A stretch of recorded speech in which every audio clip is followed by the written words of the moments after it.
Hey guys, magandang araw sa inyo lahat. Ang gagawin ko ngayon ay BMW 2004 model. At ang concern ng customer ay ah, meron pong kickback upon applying brake, upon braking. So, of course, chinek ko muna po lahat ng DTC. At ito nga, uh, using my scanner, I uh, I found out na marami siyang DTC. At syempre, tungo tayo doon sa uh, mismong concern ng customer. Maingay yung preno niya at saka may kickback. So, upon scanning, nakita po natin, ayan, papakita ko sa inyo ang mga code. Pasensya na, medyo hindi ko kagad na-capture ng video kasi dito yung customer nagmamadali. Marami din akong ginagawang sasakyan. Kaya actually siya yung nag-picture nito mga code na to after scanning. So, andito po, ayan. Sana makita nyo. Or sabihin ko na lang sa inyo kung ano yung mga code. Ang code po niya ay 005D93, 005D92, 005D91. So, 91, 92, 93, D91, D92, D93. At ang description po ng DTC ay patukoy lahat sa front left wheel speed sensor. So, chinek ko po right away ang condition ng wheel speed sensor. Yun po ay located dito sa likod ng kanyang rotor disc. Okay? Yun po ay nakakabit mismo, nakamounted sa wheel hub. Ang gamit po nito ay para ma-sense ng system kung may slippage ba na nangyayari. It's like more on traction control system. Minomonitor yung wheel speed. So, at ito po, nakita ko, sorry, nalinis ko na kasi ito yung wheel speed sensor. Ayan, papakita ko po sa inyo. Ito po yung wheel speed sensor. Sobrang dumi po niyan kanina. Ngayon po ay nalinis ko na ng bahagya. Hindi pa totally malinis pero konting linis pa. And then since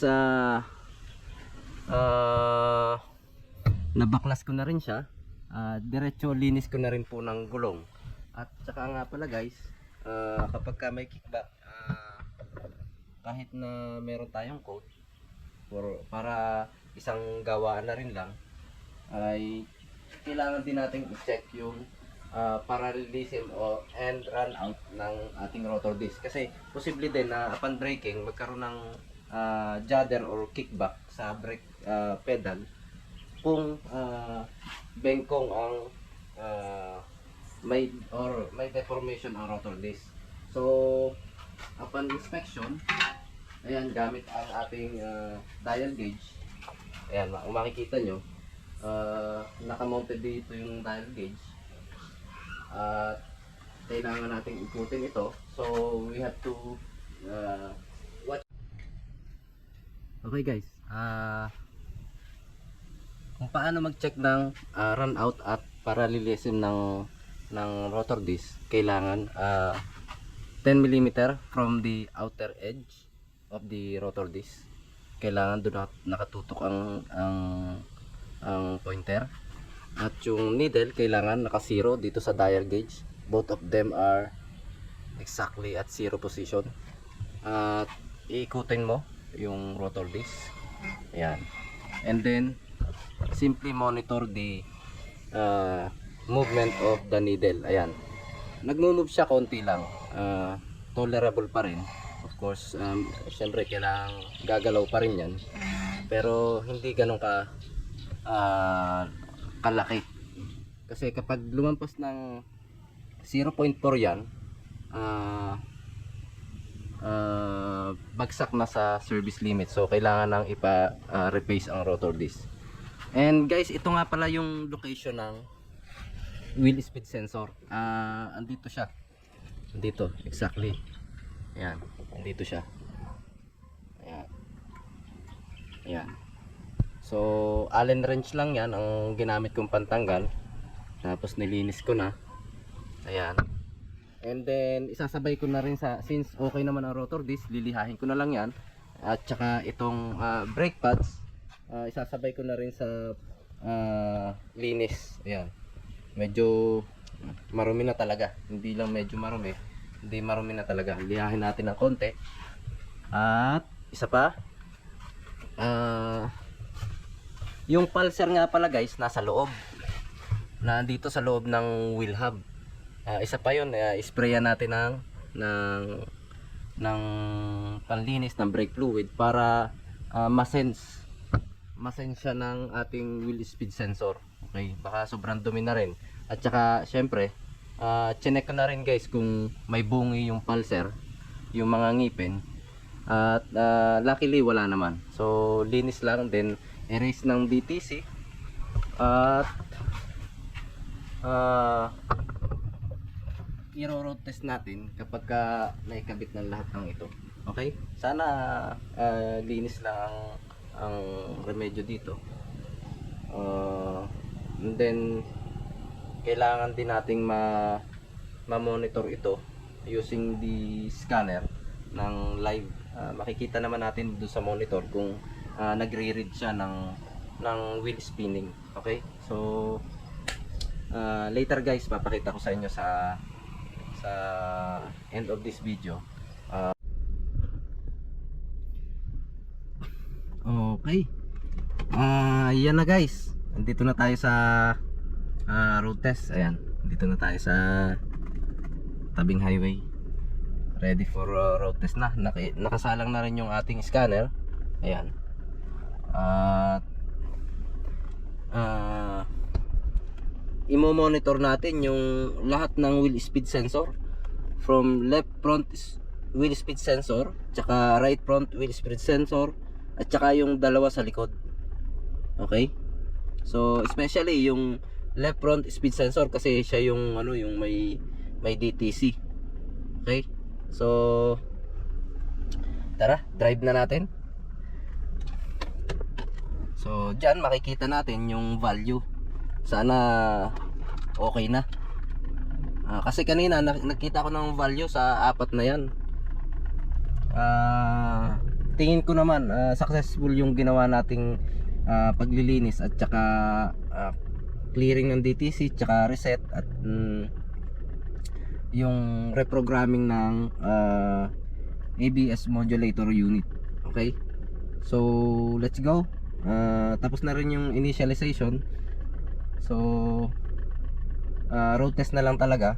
At yung maiksing pagdadrive ko doon palabas dito sa highway ay nakita ko naman nagkakaroon ng value. So let's go.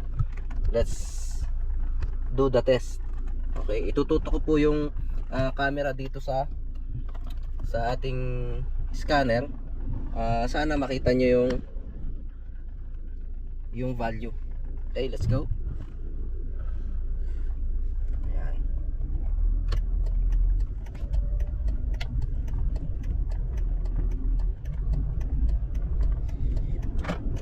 Ayan guys, tumatakbo na tayo. At nakikita nyo naman guys yung value. Lahat ng apat na gulong ay namo-monitor ng scanner natin, na lahat ay may lumalabas na value. At halos pare-parehas ang value nila. Ibig sabihin yung 4 na gulong ay walang slippage at saka maayos yung monitoring system na nangyayari, nasesend sa control unit. Okay, so tumatakbo tayo meron kasing tricycle dito sa unahan natin, medyo mabagal pa. Okay, Overtake muna tayo. Ayan. Ayan. So ngayon tumatakbo tayo ng approximately 2,000 RPM. Dito sa value meron tayong 54. Okay? Yung value. So sa lahat ng gulong yon guys. Okay? So kumpirmado na repair natin yung concern ng customer, at especially wala nang kickback sa brake pedal, at saka upon braking maayos naman. Wala na rin yung tunog kanina na naririnig ko. Ang pangit ng tunog, ang lakas, lumalangit-ngit. At saka yung kickback sa brake pedal medyo malakas. So okay guys, okay to. Susunod namang i-diagnose ko dito yung airbag at saka yung aircon, kasi yung aircon di gumagana, yung walang hangin na lumalabas dito sa vent, pero naka-engage ang AC compressor nya. So much probably ano to, it's tatlo lang ang tinitingnan ko dito. It's either blower resistor, blower motor, or the climate, the HVAC control unit. Okay, yun yung control unit ng aircon. So i-update ko kayo guys, ito troubleshoot natin ito. Okay guys, thank you. Hello guys, ayan, nilinis na rin lang natin yung isang wheel speed sensor. Linisin na rin natin lahat. Ito yung isang wheel speed sensor sa harap. Ayan guys, sobrang. Hello guys, ayan, so nabaklas na rin lang natin at nalinis lahat. Linisin na rin natin yung iba.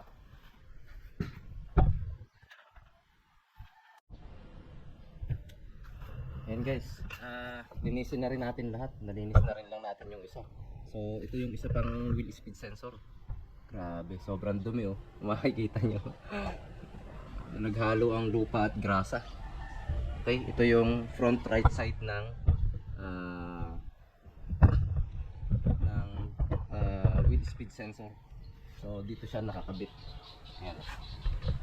Okay, sana nakikita nyo. Ayan.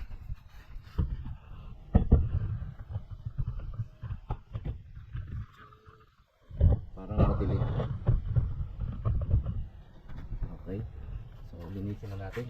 Meron akong steel brush dito. Ayan, kayo din natin yung grasa at saka lupa.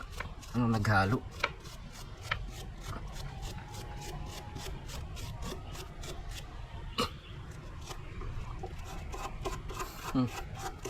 Sobrang dumi.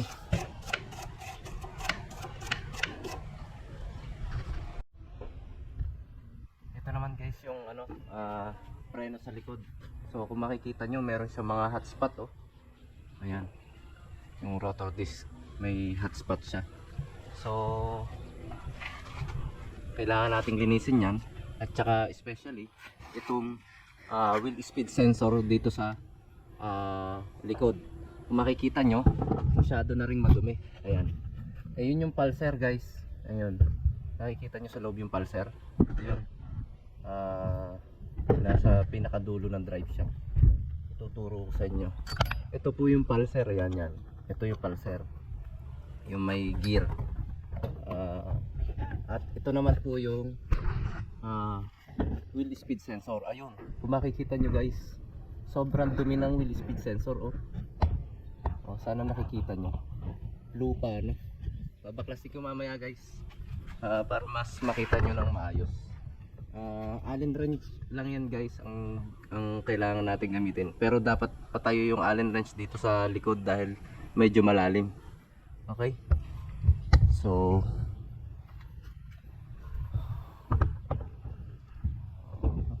magandang angulo. Ayan.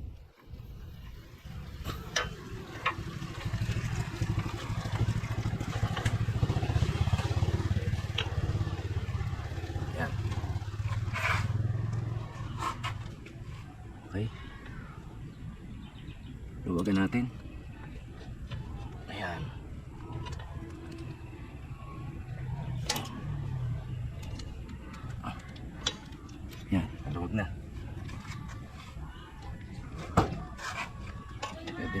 tanggalin yung bolt.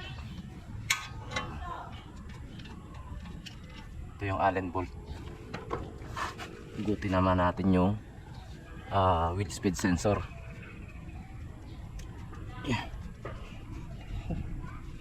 Sobrang ganit na. Ayan na.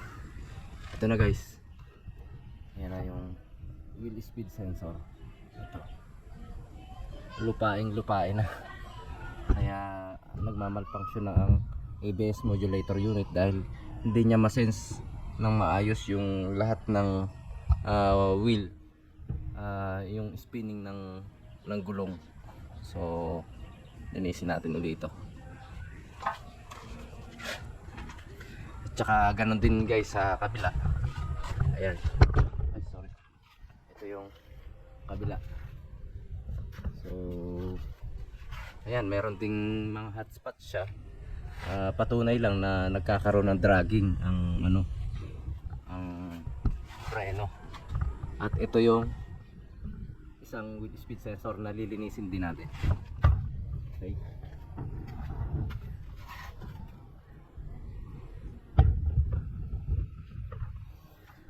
Okay.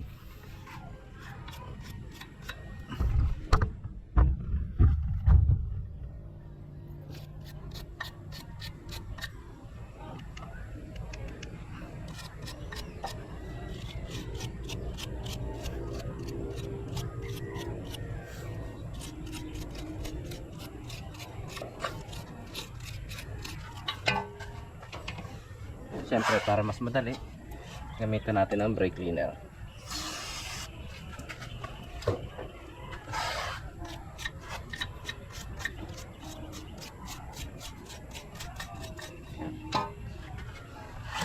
Siyempre guys, kailangan nating